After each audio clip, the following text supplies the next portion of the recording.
Here we have a Skoda Octavia VRS, it's a 2024 model. And what we're going to do is fit an integrated reverse camera. So it's got quite a large screen as standard.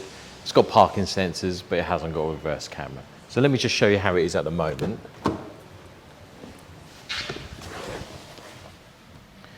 So that's the screen there.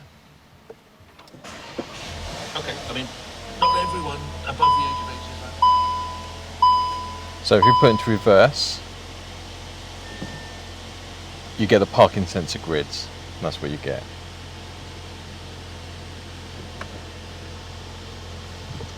So this is what the boot looks like at the moment.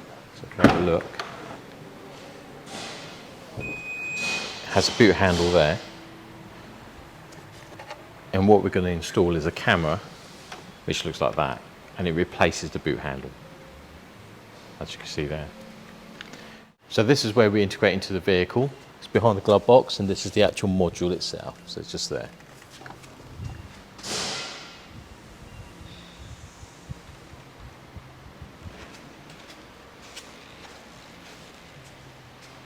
We'll show you once it's all done.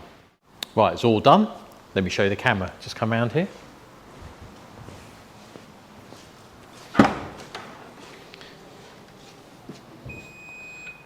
So you can see the camera just replaces the boot button, and the boot button obviously still works with the camera still in place, but it just looks OEM.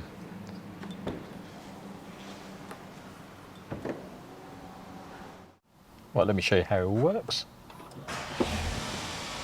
So you've got the screen, just wait for everything to power up. Now if I put into reverse, video cameras come up, you can see. Still got the parking sensor grid lines that still stay in place, so you haven't lost anything, apart from you just got a video image now.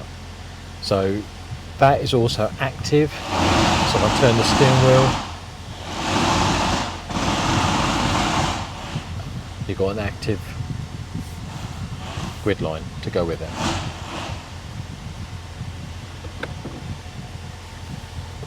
So that all looks OEM and works as intended. That's an integrated reverse camera fitted to the Skoda Octavia VRS.